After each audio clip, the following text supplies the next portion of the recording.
Olá, boa noite a todos. Ou melhor, olá a todos. Sejam bem-vindos mais uma vez ao nosso curso. Vamos dar continuidade. Agora nós estamos na questão 439 do Livro dos Espíritos. Vamos fazer o compartilhamento da tela para que todos possam acompanhar.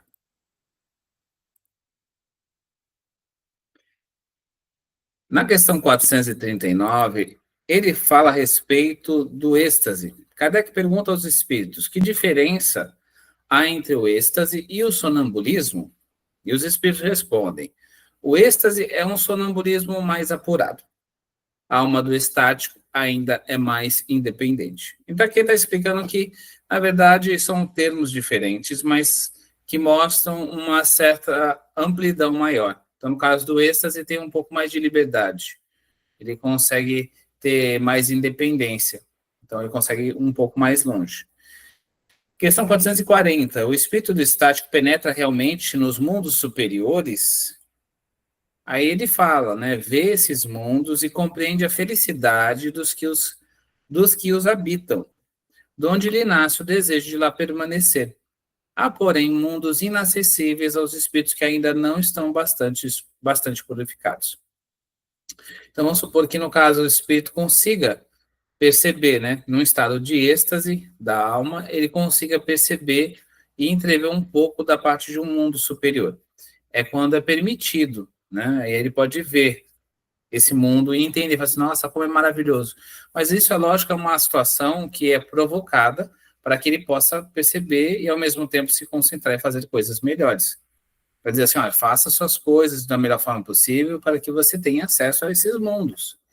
Então, mas ele não pode, nasce o desejo de permanecer lá, de estar lá, de fazer parte. Mas, nesse momento, ainda não está acessível a ele.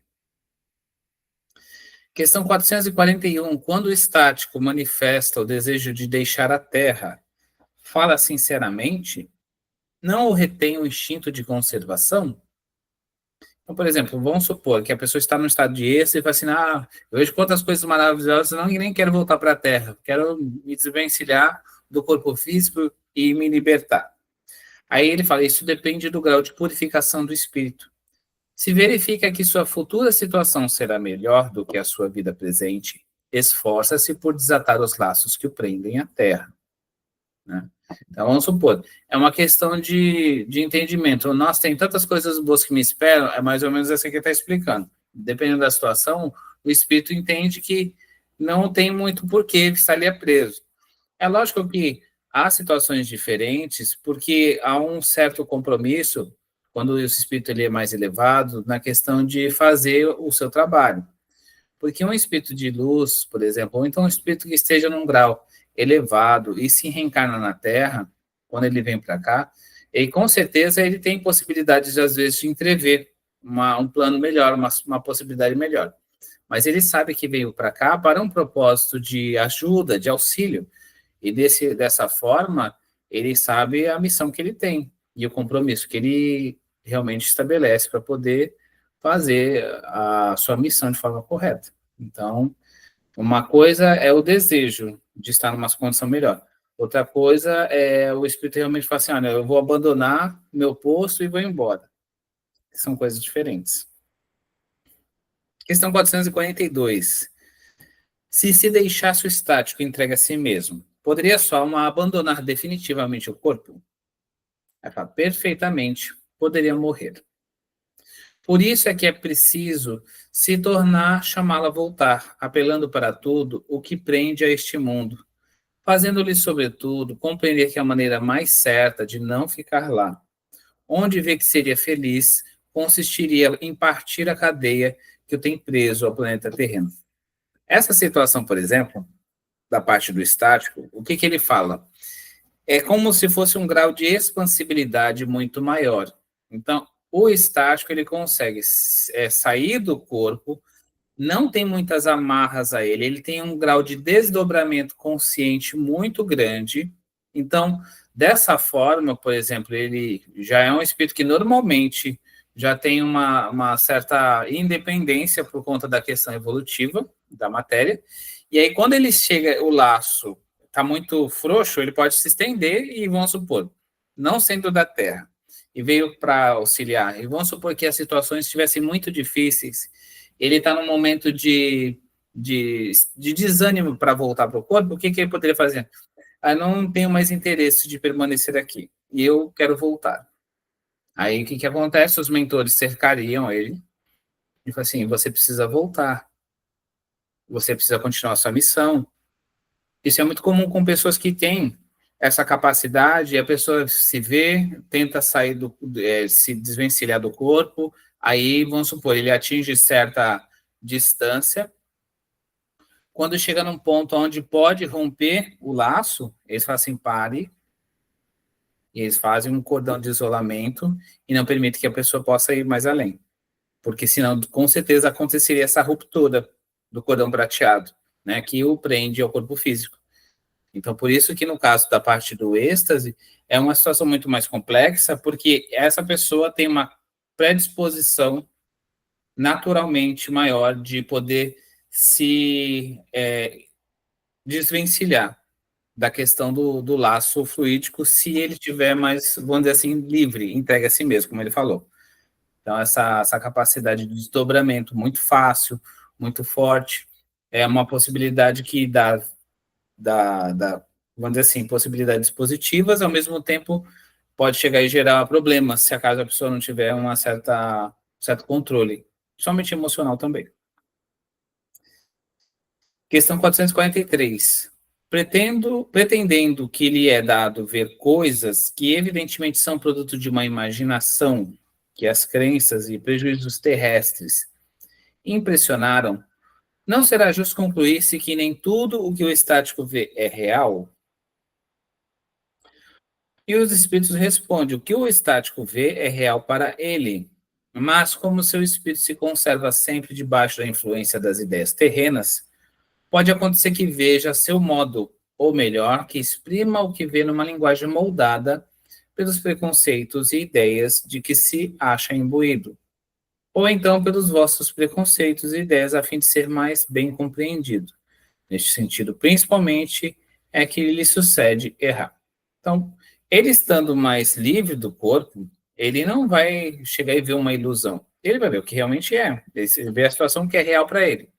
Inclusive aquilo que o espírito passa para ele. Ele está vendo aquilo que está sendo projetado, por exemplo. Então, dessa situação, ele está vendo que as situações que estão se desenrolando num cenário espiritual. E ele passa as situações. O que, que acontece? Quando você está atrelado ao corpo físico, em estado de êxtase, você está fora do corpo. Mas o seu corpo está falando através, né, o seu espírito está falando através do corpo que está ali ligado, como se estivesse dormindo, né? Mas ele está falando. E diante disso, ele está explicando várias situações do que está acontecendo, só que ele passa pelo filtro cerebral. Quando ele passa por aí, entra a questão das ideias e das conexões que são do dia a dia. Então, a ideia da mente espiritual é uma coisa, e o filtro, que é o cérebro, ele tem armazena uma série de situações e faz as imagens mais adequadas para a gente poder entender. Então, por isso que é o que ele fala. Nessa situação, quando ele passa uma coisa para outra, às vezes pode chegar e gerar um certo ruído na comunicação e gerar uma situação que parece um erro. Questão 444. Que confiança se pode depositar nas revelações dos estáticos? Aí fala, o estático está sujeito a enganar-se muito frequentemente, sobretudo quando pretende penetrar no que deva continuar a ser mistério para o homem, porque então se deixa levar pela corrente das suas próprias ideias, ou se torna joguete de espíritos mistificadores, que se aproveitam da sua exaltação para fasciná-lo. Então, o que que acontece? Às vezes a pessoa, num estado de êxtase, vamos supor que ela pensa que sabe alguma situação e pode chegar a tentar revelar uma coisa que não tem certeza. Então, o que que acontece? Ah, eu vou falar a respeito disso, mas é como se fosse uma coisa que ninguém sabe, é um mistério. E começa a falar a respeito de leis ou outras situações que ele acredita que saiba. Aí entra a questão do orgulho, né? Essas situações que às vezes são próprias dele, né? Porque entra na questão anímica, então ele estando num estado de êxtase, ele consegue acessar as próprias ideias. Diante dessa concepção de ele consegue acessar o seu próprio espírito de forma mais profunda, ele às vezes ele fala situações que são dele, são produtos daquilo que ele acredita, daquilo que ele acha que é correto. Mas sabe-se que todos nós temos opiniões diferentes a respeito de vários assuntos, e nem por isso se torna uma revelação de uma coisa 100% verdadeira. Porque nós somente saberemos o que é 100% verdade quando não tiver nada que conteste. A partir do momento que a gente entende outra situação, fala assim, não sabia desse ponto de vista, que existe esse lado, eu não entendia que existia essa particularidade, agora eu compreendo. Então, quanto mais a gente vai evoluindo e crescendo, as nossas ideias vão se transformando e a verdade vai sendo descortinada à medida que nós conseguimos evoluir e avançar. Conforme a gente avança, mais a gente penetra certas considerações verdadeiras. Mas a verdade não se mostra integral de início porque nós não temos capacidade de compreensão. Por isso que é dado o alimento conforme o corpo. E o espírito recebe as informações conforme a sua evolução. De acordo com a evolução que ele vai adquirindo, ele vai recebendo certas informações necessárias. Questão 445. Que deduções se podem tirar dos fenômenos do sonambulismo e do êxtase? Não constituirão uma espécie de iniciação na vida futura? Aí diz o seguinte, a bem dizer, né, os espíritos respondem, a bem dizer, mediante esses fenômenos, o homem entrevê a vida passada e a vida futura. Estude-os e achará o aclaramento de mais de um mistério, que a sua razão inutilmente procura devassar. É interessante, né? Assim, que dedução a gente pode tirar dos fenômenos do sonambulismo e do êxtase? Então, o que a gente pode chegar a entender, né, a respeito disso? Mas, bom, com essa parte do sonambulismo e do êxtase, você pode chegar a ver o passado e o futuro. E é interessante que ele fala assim, então tá, estude-os e achará o aclaramento de mais de um mistério. Porque, por exemplo, como que acontece da pessoa chegar a ver o passado e o futuro? É uma questão de um mistério, né, que ele está falando. Não constituirá uma espécie de iniciação na vida futura? Ou seja, a pessoa já não consegue, já está sendo iniciada lá. Porque o que acontece? Na verdade, o tempo é uma questão ilusória, né? Tanto que os cientistas provam a respeito disso que o tempo é uma ilusão. A gente vê, por exemplo, uma estrela que está a determinada distância, tantos anos-luz, você sabe que às vezes a estrela já morreu, né? Ou a gente está vendo uma imagem passada não sei quantos milhões de anos. Então, a gente sabe que tem esse fenômeno. Como acontece, por exemplo, quando um carro passa e você escuta, ele está com um carro de som, está passando aquela propaganda, e aí você escuta aquele retardo, né? Ele passa, ele está lá, mas está falando uma coisa e está reverberando, aquele eco, né, que se transmite, que a questão da velocidade do som é um pouco mais devagar, a gente pode compreender melhor. Mas já foi comprovado a respeito da parte da velocidade da luz, por exemplo, e a gente consegue entender isso claramente hoje em dia, que existem essas diferenças, que há um tempo de demora de várias situações. Da parte espiritual, do ponto de vista espiritual, nós temos uma situação bem interessante, que, por exemplo, em regiões mais densas, do umbral do abismo, o tempo lá, ele se arrasta um pouco mais, é um pouco mais lento. Tanto que os espíritos que estão lá sentem que o tempo não passa, né? Como se fosse uma coisa eterna, porque é muito devagar e passa muito tempo lá. E os espíritos permanecem naquele estado diante da situação. Muitos espíritos, quando precisam descer, têm que reduzir a potência energética para poder passar por lá. Então, tem toda uma situação de leis espirituais para que a gente possa se adequar a cada região. Então, imagine, por exemplo, uma região de alta hierarquia espiritual, onde existem espíritos de alta frequência vibratória. Então, imagine a velocidade de pensamento, de ação e de outras coisas que existem. Então, nós conseguiremos entender, por exemplo, que existem muitas diferenças entre planetas, conforme os habitantes, conforme a coletividade que habita. Então, num planeta mais evoluído, Naturalmente, os processos de compreensão de várias situações são mais rápidos, como a gente percebe hoje em dia, por exemplo, uma velocidade muito maior. Tanto que, no momento que a gente vive, dizem que o mundo, nós passamos por o mundo líquido, né? É comum a gente ouvir muitos filósofos falando, né? Os filósofos contemporâneos dizendo que é o mundo líquido que nós estamos vivendo, tudo é muito fluido, muito a transformação atrás da outra, né? Uma se segue atrás da outra. Então, essa situação é uma coisa bastante interessante de se perceber. E, ao mesmo tempo, faz essa correlação com as realidades espirituais. Questão 446. Poderiam tais fenômenos adequar-se às ideias materialistas? E aí o Espírito responde: aquele que os estudar de boa fé e sem prevenções não poderá ser materialista nem ateu. É verdade, né? Se conseguir chegar e olhar de uma forma bem criteriosa e profunda, estudar de forma bem acurada, você vai conseguir compreender que se trata de uma realidade em conteste. É lógico que cada um tem um ponto de vista e pode ser que ache que não é. Mas é como ele fala, né? Aquele que os estudar de boa fé, com realmente vontade de estudar, vai chegar às causas e, como são leis, ele vai compreender. Basta pegar modelos de sonambulismo ou de êxtase para que possa ter condições de entender. É lógico que ele vai ter que fazer um estudo. Diante desse estudo, ele vai chegar à mesma conclusão. Então, hoje nós paramos nessa questão 447, a gente dá continuidade. E agora nós vamos dar continuidade no livro Calma, do Emmanuel.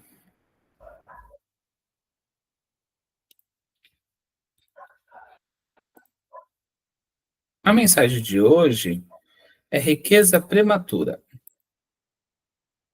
E o Emmanuel nos traz o seguinte: desapareceram documentos e objetos de valor que talvez te abastecessem de recursos materiais para muito tempo. Perdeste a oportunidade de garantir uma pensão sólida nos dias do futuro, em que teu corpo talvez não mais te auxiliasse a trabalhar pela própria manutenção, unicamente em face da desatenção de alguém, ou porque a memória não te auxiliasse a recordar minudescências alusivas ao assunto. Não te permitas destrambelhar o pensamento por isso. Possivelmente amigos espirituais, zelosos e atentos, te houvessem auxiliado a perder essas vantagens em teu próprio benefício. Indaga de ti se estarias efetivamente em condições de trabalhar caso estivesses com a vida escorada no dinheiro excessivo. Medita na situação dos parentes aos quais talvez o excesso de recursos financeiros afastasse da obrigação de servir, com o agravante de induzi-los aos perigos da ociosidade dourada. Recorda aqueles a quem a despreparação para conservar o dinheiro e administrá-lo situou em ruinosa segregação, ante o medo de perder a suposta superioridade em que passariam a viver. Pensa nos avanços indébitos da inveja e do despeito sobre os teus dias, por parte daqueles que ainda não aprenderam a respeitar a vida dos semelhantes, caso mantivesses a fortuna fora da circulação e do trabalho, sem utilidade para ninguém. Lembra as discórdias e demandas de testamentos e inventários promovidos por teus próprios descendentes. Na hipótese da tua morte inesperada, ante os bens materiais que, porventura, deixasses sem justa e proveitosa destinação. Aceita a vida laboriosa que Deus te concedeu, reconhecendo que a fortuna estará em tuas mãos quando souberes dirigi-la, sem permitir que ela te escravize. A mensagem do nosso amigo Emmanuel nos traz certas considerações e, ao mesmo tempo, nos lembra a necessidade de compreensão a respeito daquilo que, por vezes, não compreendemos. Às vezes, nós não temos o dinheiro em excesso, como ele fala, porque provavelmente nós pedimos a falta desse excesso. Ou melhor, me dê o que eu preciso de forma justa, equilibrada e sem excesso. Do contrário, eu me perderei. Então, existem situações, como ele até mesmo falou, né? Possivelmente amigos espirituais zelosos e atentos te houvessem auxiliado a perder essas vantagens em teu próprio benefício. Às vezes parece que é uma situação de imprevidência, no entanto, pode ser que seja providencial. Ao mesmo tempo, ele diz o seguinte, para a gente não se perturbar,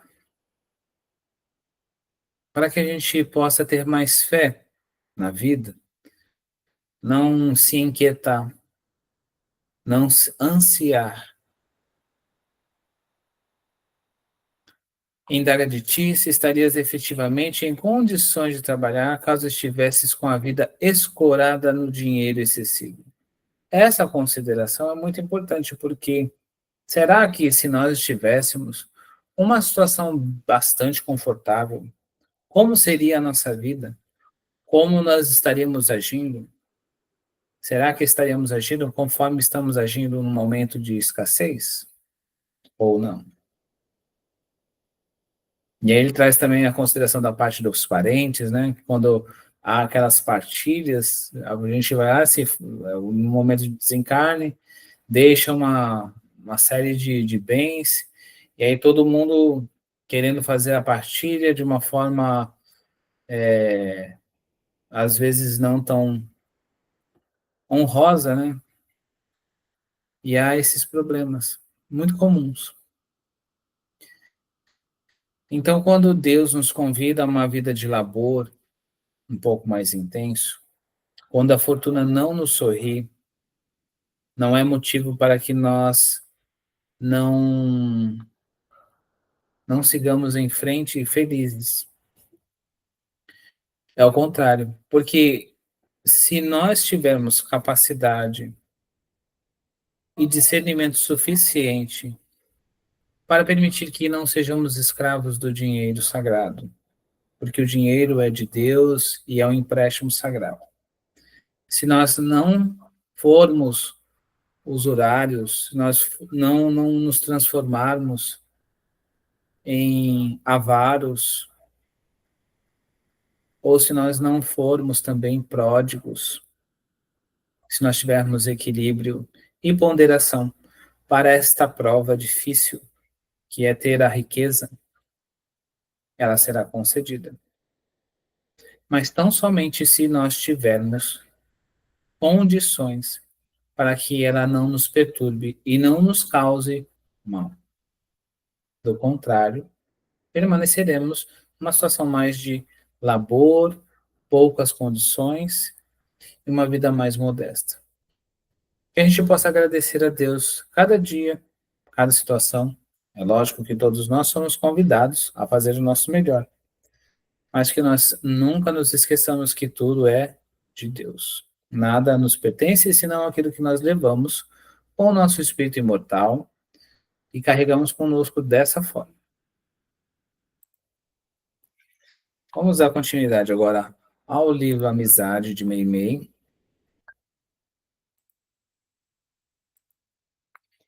A mensagem de hoje é Nota da Coragem.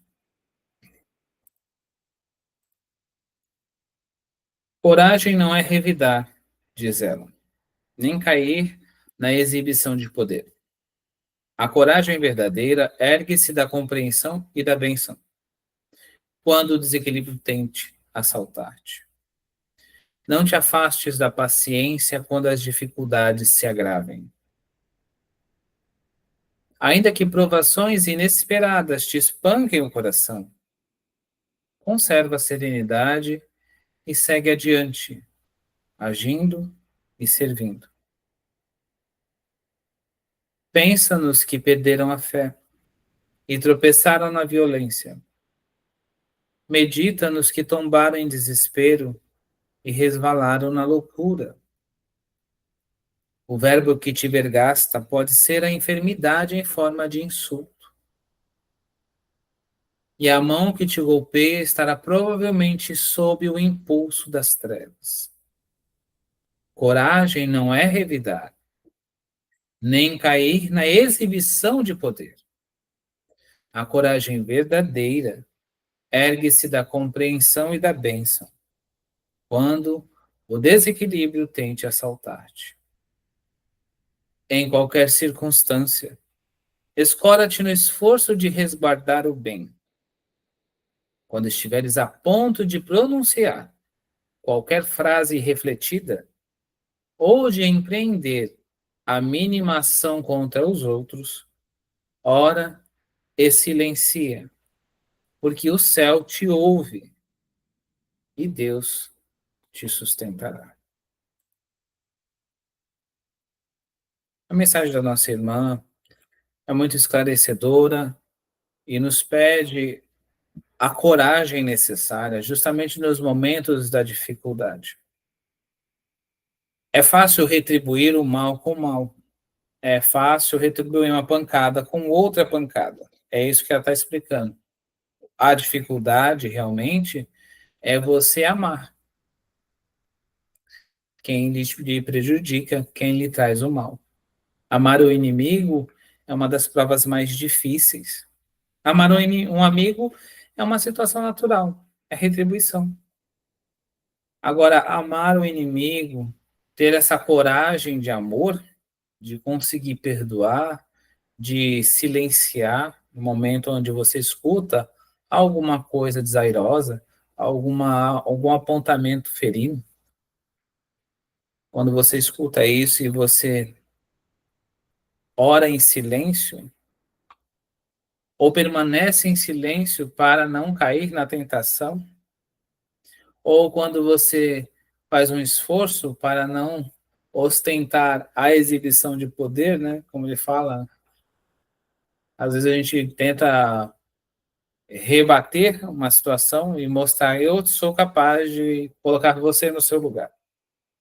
E não é dessa forma que ela nos convida à ação. Pelo contrário, ergue-se da compreensão e da bênção quando o desequilíbrio tenta nos prejudicar.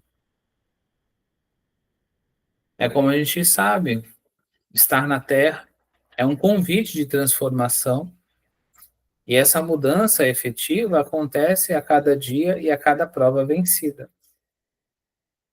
A prova nos atestará as condições que realmente nós possuímos e nas condições que nós temos atualmente, demonstraremos a nossa coragem e a nossa fé em Deus e em Jesus. Porque não nos esqueçamos que tudo retorna e que nós não tenhamos retornos negativos por conta de ações impensadas.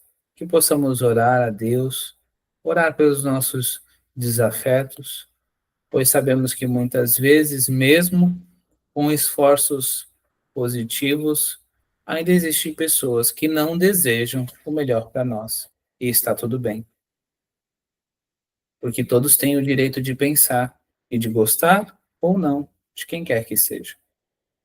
E respeitar o outro nessa condição de filho imortal que é, de filho de Deus que é, nessa consideração única que é dele, é respeitar o livre-arbítrio sagrado que Deus concede a todos os filhos. Então, que nós possamos orar por eles, seguir em frente e saber que o que importa realmente é o que se planta, porque a colheita virá, mas se a gente plantou o bem, não temos o que temer. Então, por hoje, nós encerramos o nosso curso. Muito obrigado a todos pela presença. É um prazer estar com vocês e até a próxima.